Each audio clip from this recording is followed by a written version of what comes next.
Hello everyone and welcome to Vlinko's channel.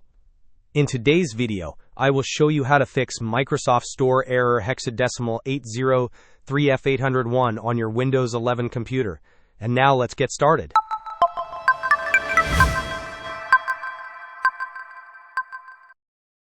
We have a couple of effective solutions. First, let's try resetting the Microsoft Store application. Press the Windows key and the R key simultaneously to bring up the Run window. In the text field, type WSReset and then press Enter. This action will automatically reset the Microsoft Store and then reopen it, which often resolves common issues. If resetting the store does not fix the problem, we can proceed to re-register the Microsoft Store. For this, you will need to use PowerShell with administrative privileges.